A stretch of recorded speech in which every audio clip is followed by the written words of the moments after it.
Nous avons le plaisir ce matin d'accueillir Gilles Lellouche, Jérôme Salle. Bonjour à vous deux. Bonjour. Et d'abord, bravo, acteur, réalisateur de Compromat, c'est en salle mercredi prochain. Vous signez le grand film de la rentrée, j'irais même jusqu'à dire de l'année, parce que c'est tout simplement époustouflant. Thriller politique qui vous tient vraiment accroché à vos sièges. Et je voulais le dire à ceux qui nous écoutent, allez en salle, allez regarder ce film sur grand écran, parce que c'est tout ce qu'on attend d'un bon film, d'un grand film, histoire vraie, d'un Français piégé par l'État russe. Il s'appelle Mathieu Roussel dans le film. C'est un prof qui est devenu directeur de l'Alliance française en Sibérie et qui un matin va se faire arrêter par le FSB sous les yeux de sa fille. Papa! Oh mon petit jeton! Comment ça va? Tu restes avec moi aujourd'hui? Moi je peux pas encore. Oh mais c'est qui putain?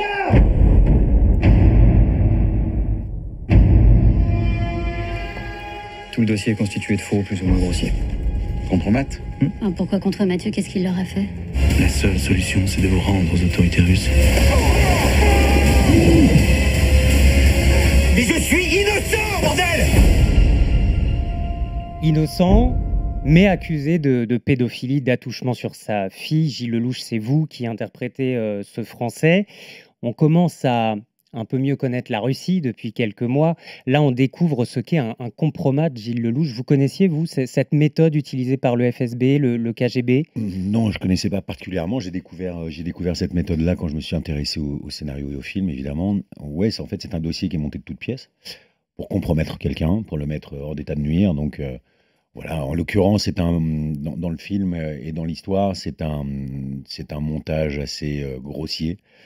Fait sur Photoshop, enfin, c'est évident que c'est monté de toutes pièces et que tout ça est totalement faux, mais la véracité du dossier n'importe peu, en fait, c'est juste pour voilà, compromettre la personne et ce qui arrive à ce pauvre homme, c'est de la prison, des coups par tous les prisonniers, enfin bref.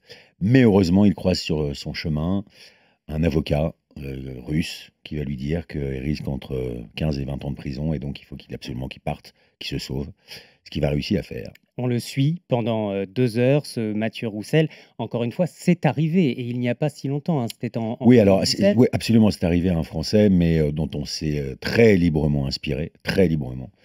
Mais oui, c'est arrivé vraiment à ce pauvre homme. Ce qu'on ressent, c'est le sentiment que personne ne le croit, de ne pas comprendre aussi pourquoi le FSB s'acharne contre lui. Il y a presque une forme de paranoïa qui gagne jusqu'au spectateur. Jérôme Salle, c'est comme ça que vous avez aussi écrit et réalisé ce film? Oui, moi c'est un film. Alors, pour revenir sur le compromat, c'est vrai que moi j'avais entendu parler de ce principe de compromat. Ensuite, j'ai entendu parler de cette histoire, le fait que ça puisse arriver à un étranger qui vivait là-bas.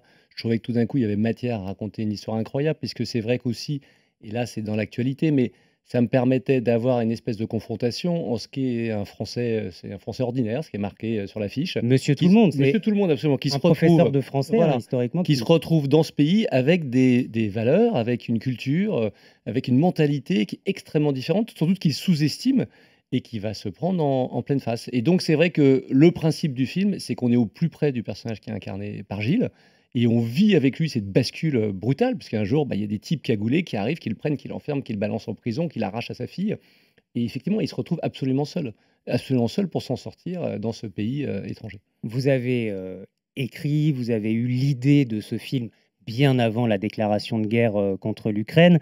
Qu'est-ce que vous vouliez raconter de la Russie, Jérôme Salle? En fait, moi, j'ai découvert la Russie quand j'ai fait la promotion, les premières fois où j'y suis allé, quand je faisais la promotion de films que j'ai réalisés maintenant il y a quelques années, qui sont Largo Winch, qui avait un immense succès en Plus d'un en Russie. million de spectateurs au Ouais, qui cinéma, avait les qui était deux, un vrai succès en France, mais qui avait été un grand succès les 2 en Russie. Donc j'étais allé là-bas, j'ai fait de la promo et j'ai découvert le pays comme ça. Et moi, j'avais été stupéfait, en fait, quand même, par le fossé culturel et par le regard qu'ils portaient sur nous, alors, pour certains, par le mépris qu'ils avaient sur nous, sur ce qu'on était devenu, notre société, soi-disant dans leur regard, la féminisation de notre société, notre faiblesse, et la fragilité des hommes, la fragilité, décadence, exactement, la la décadence, dépravation. qu'on était une société décadente et qu'eux étaient une société forte et qui pourraient nous cueillir le jour où ils voudraient nous cueillir. Alors, c'est amusant quand on voit, enfin, amusant, c'est pas très amusant d'ailleurs, mais quand on voit ce qui se passe avec Poutine, c'est exactement la conséquence de ça. Et moi, j'ai eu envie, je me suis lancé dans le projet il y a 3 ans, de parler de ça en fait. Alors, malheureusement, j'avais un peu raison, l'histoire nous a rattrapés, mais c'était déjà en germe tout ça depuis très longtemps. Et on l'entend dans certains dialogues du film. Tiens, il y a cette phrase que je vous laisse écouter. C'est quand même dingue que le FSB mette autant d'énergie pour faire tomber un simple directeur d'Alliance française. Pourquoi? Attendez. Vous me demandez pourquoi, vraiment, là? Qu'est-ce que vous insinuez par là? Comment ça? Pourquoi? Mais qu'est-ce que j'en sais de pourquoi, moi? Je sais pas pourquoi. Parce que j'aime pas la chasse, parce que je me déguise en princesse quand je joue avec ma fille, parce que j'aime regarder des spectacles où il y a deux hommes qui s'embrassent, parce que vous leur avez pas fourgué les putains de porte-hélicoptères, je ne sais quoi, parce que j'ai dansé avec la belle-fille d'un type du FSB, voilà pourquoi. Je sais pas, parce qu'ils détestent ce que je suis. Ils aiment pas ce que je suis, voilà pourquoi. Les Russes détestent ce que je suis en tant que Français. Gilles Lelouch, vous avez mieux compris aussi l'état d'esprit russe en tournant ce film? Oui, enfin, après, moi, je me méfie aussi des grandes phrases. L'état d'esprit russe, je pense qu'il y a une Pas dominante. tous les Russes. et Oui, d'ailleurs, voilà, ça se voit aussi pas avec tous les Russes. le Oui, personnage je suis pas non interprété plus par qu'on fasse Johanna une Kulig. propagande anti-russe, on n'est pas là pour ça. Mais vous savez, nous, on n'a pas tourné en Russie, hein. On a tourné en Lituanie. Donc, sorti du scénario et des magnifiques acteurs et actrices qui tournaient avec moi et qui étaient russes, j'ai pas eu accès à la Russie. Je ne suis pas allé en Russie, donc vous ne parlez pas avec un expert, hélas. Non, mais bien sûr, mais vous avez quand même incarné ce Français qui était véritablement pris au piège et pris au piège aussi de la confiance qu'on peut accorder. Et ça vaut partout d'ailleurs, Oui, mais oui, non. encore plus dans un régime autocratique comme celui-là. Oui, mais c'est surtout qu'en plus, en fait, il est aussi c'est un homme dépendant. C'est-à-dire que toute la culture qu'il amène de France, elle est financée par des oligarques du coin. Elle est financée par des Russes. Elle est financée par ces hommes qui sont dans cette violence-là, dans cette nature-là, dans cette chasse, dans ces parties de.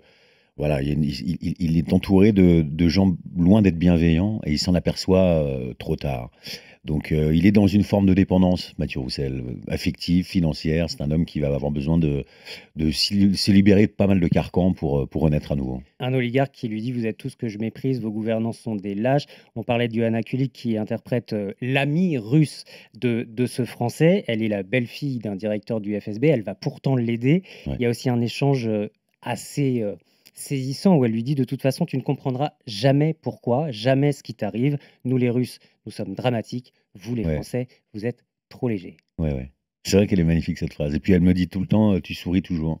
Tu souris tout le temps. Oui, on a probablement cette désinvolture et cette légèreté qu'ils n'ont pas. Ouais. Mais c'est vrai que pour rebondir, c'est un détail, le sourire, mais qui dit beaucoup en fait quand vous allez en Russie ou en Ukraine, hein, d'ailleurs, parce qu'il y a quand même une culture commune.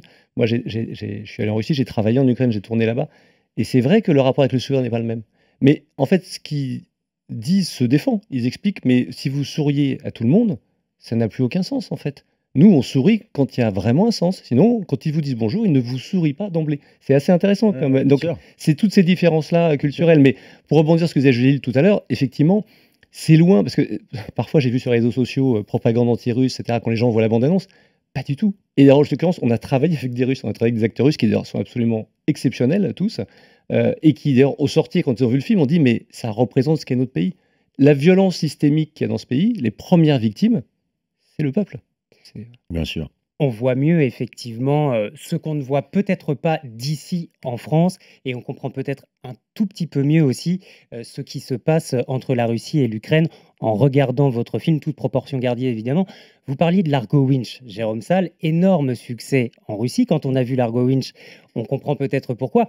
À l'inverse, Gilles Lelouch, votre film à vous, Le Grand Bain, qui, pour le coup, montrait les fragilités masculines. Alors moi, ça a été un flop absolu en Russie. Eh ben En oui, Russie. parce que là, dans Le Grand Bain, on voit Ouais. pas les hommes qui font du barbecue, Non, pour et c'est- rebondir et- sur non, une et autre ce qui est, polémique. ce qui est vraiment vérifiable, c'est que c'est le pays dans le monde dans lequel mon film a le moins marché. Donc il y a eu un rejet total. Je pense qu'il y avait 27 spectateurs à mon avis.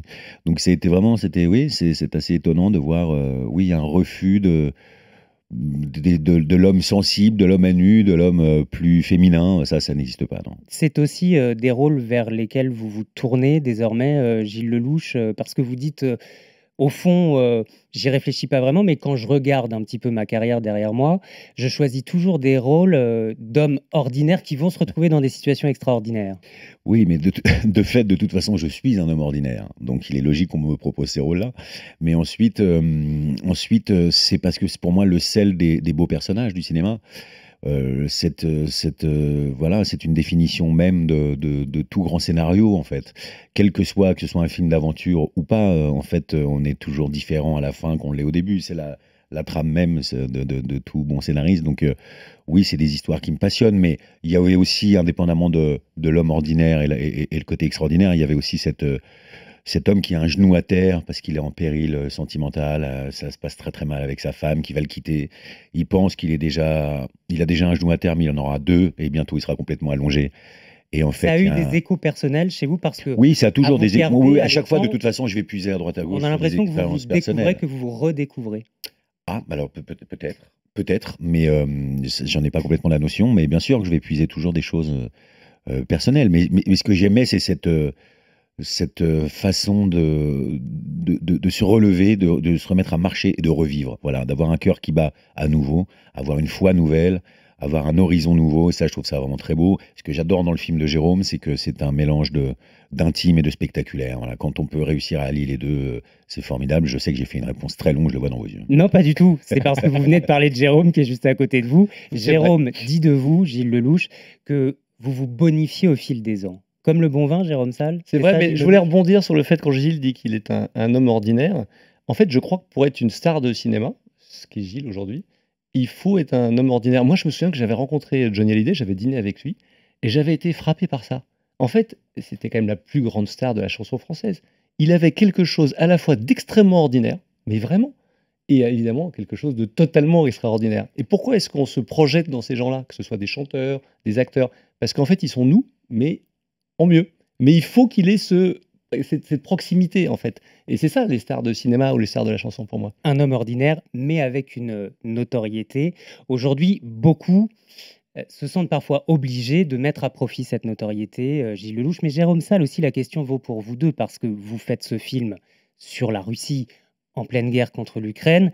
Est-ce qu'il y a forcément un parti pris de votre part, une prise de position? C'est important pour vous, en tant qu'artiste, acteur, réalisateur, eh bien, de faire passer certains messages? Gilles Lellouche? Non, c'est important quand on peut allier cinéma, message, regard sur notre société. Évidemment, pourquoi pas. Après, c'est pas le but premier, c'est pas le but On peut essentiel de rester ma un démarche. artiste sans être engagé par ailleurs. Bah, moi, je pense qu'un artiste n'est pas forcément un homme qui s'engage. Mais en même temps, je pense qu'il y a 1000 possibilités différentes. Moi, il m'arrive d'avoir envie de m'engager, il m'arrive d'avoir envie de parler de sujets. Pour quelle cause, par exemple? Je sais pas, là, vous me posez la question, j'en sais rien, je pourrais pas vous dire ça maintenant, mais en fait, j'ai quand même une certaine défiance avec les acteurs engagés, entre guillemets.